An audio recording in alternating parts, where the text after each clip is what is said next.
Hi everyone, I'm Sugandha and you're watching Ready with HR. I hope you're well and you are looking forward to these sessions. Today we are going to discuss HR course module 7 session 2. This is workforce planning, forecasting future staffing needs. In the last session we covered workforce planning introduction, which was module 7 session 1. And if I talk about recap, what we have completed till now, then it is we have completed module 1 to module 6, starting from what is HRM. Then we did basic elements in detail. We started basic elements in detail from module 2, that was recruitment and selection, then training and development.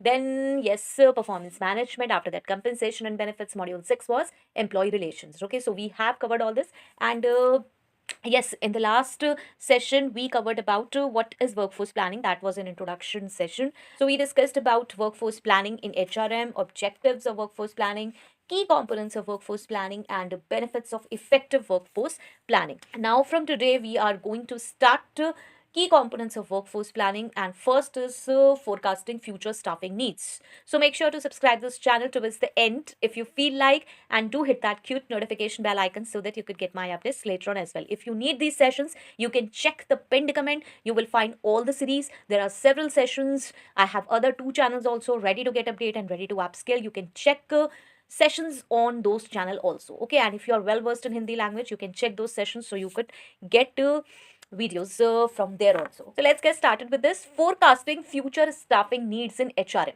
You can say this is the key step in workforce planning. Why? Because it involves predicting number and type of employees an organization will require in the future to achieve its business objectives. Now, don't get puzzled by this number and type of employees, because this word alone, number and type of employees, do not define the forecasting future staffing needs properly. Okay, we will be discussing about this. Now, the task is HR carries out this analysis by studying what? By studying business plans, expansion strategies, attrition trends, technological changes, industry conditions, and lot of other things, etc.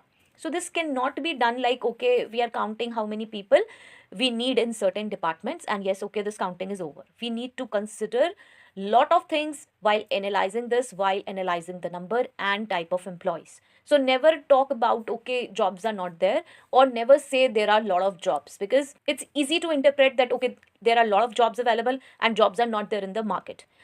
Why I'm saying this? Because see, you need to see the business plans, expansion strategies of a particular organization, attrition trends, then is technological changes and industry conditions. We all know AI is here and how the hiring trends are changing on daily basis. Okay, so accurate forecasting helps organizations avoid last minute hiring or skill shortages, overstaffing, and high recruitment cost. Now you might be thinking how it's possible to do accurate forecasting. No, it's not accurate. Yes, it's always approximate.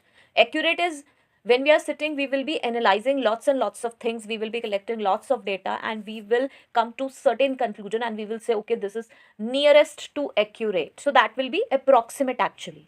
Fine. Okay, let's move on to the next. How HR forecast staffing needs. Now, HR considers multiple factors, such as I talk about business growth or expansion plans. We will be discussing about this based on industry and based on different type of problems and challenges industries face. Next is new product or service launches, employee turnover and retirement rates, industry and market trends, technological advancements, and automation. So based on this data, HR decides, or the people doing this analysis, it's very it will be vague to say only HR does this, because there is a proper team of lot of people who are specialized in different fields who do this, who actually perform this task of forecasting future needs. It's not only HR. Fine. So they decide how many people with what skills and by when they are required. So let's understand this with the example based on industry, that how we can analyze based on different industries. First is IT and software industry. Now see, a software company plans to launch a new cloud-based product within the next year. Now you can take your industry example, your organization example, and you can analyze the situations, how things will go. Now, HR analysis. Increased workload for what? For development and testing, obviously. Next is need for specialized skills like cloud computing and cyber security.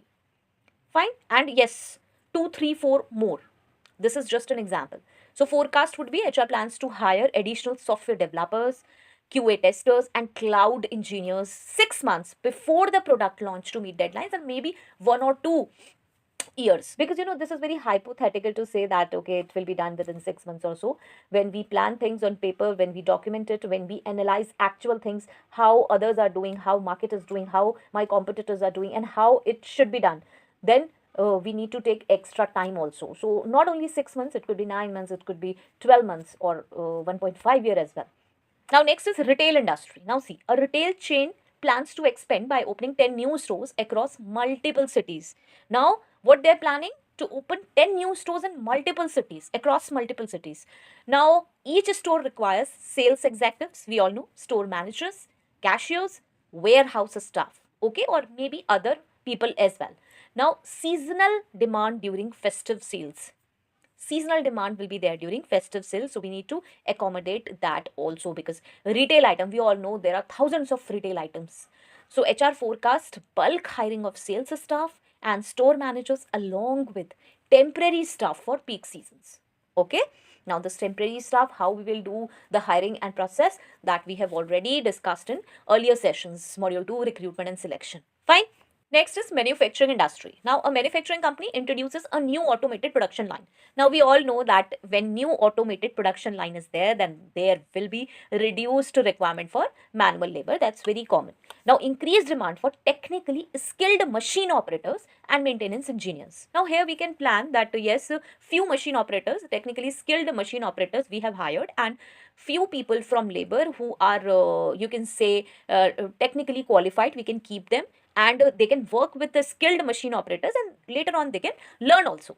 So this way we can manage this. So forecast could be like HR plans workforce restructuring by hiring automation technicians and engineers while retraining existing employees. Okay, that's what I explained, that we can retrain existing employees. It's not like we will fire every employee, every manual labor. Okay, next is healthcare industry. A hospital plans to add new specialty departments such as cardiology and oncology. Okay, now departments could be any, I have just given an example. So what can be the analysis? Now, compliance with healthcare staffing regulations, that is mandatory. What all regulations should be there as per these departments, we have to maintain this. So what we need for specialized medical professionals, and this is strictly to be followed, because there are few areas where you can't compromise. Okay, so here we have to hire specialized medical professionals. We are introducing special departments, so we have to hire specialized people for that. Now, so definitely forecast will be hiring of specialist doctors, nurse, lab technicians, support staff to ensure quality patient care. Okay, now let's talk about education industry. Now, see, a private university plans to introduce new professional courses in, you can say, data science and artificial intelligence. Now, requirement for qualified faculty with industry experience, increased student intake. Okay, so forecast could be HR plans recruitment of subject matter experts, visiting professors, lab assistants, and academic counselors before the academic session begins. Now, obviously, they are mandatory. Why? Because subject matter experts we need. We can't learn everything by our own self. People who are fast learners, they have learned already, we can hire them, we can keep them as visiting professors, and they can train our current professors, current people, current employee working. Okay, now next, what are the benefits of this staff forecasting? Now, it ensures uninterrupted business operations. Definitely, if we have forecasted approximate, then there will be less interruption, you can say. Reduces emergency hiring and recruitment cost. It improves workforce productivity. It helps in succession and talent planning as well. We discussed about succession planning in last session as well, and we will be having a complete session on this succession planning. Aligns HR strategy with business goals. So all these benefits are there if we are planning for accurate staff forecasting. You can say approximate staff forecasting. So let's conclude with this. Forecasting future staffing needs enables HR to shift from the reactive hiring to proactive workforce planning. Why we are saying reactive hiring? Emergency. Okay, so we have to react to that hiring. And what we can do proactive workforce planning. We can already plan all these things. Now, by anticipating manpower requirements across different industries, HR ensures that organizations remain competitive, efficient, and prepared for future growth. Okay, so yes, this was all in forecasting future staffing needs. Next, we will be discussing analyzing current workforce, how to analyze current workforce. This was forecasting future staffing needs. Now we will analyze our current workforce. Okay, so if it's helpful, please do let me know in the comment section. Till next video, all the very best. To stay happy, stay safe. Thanks for watching. Bye bye.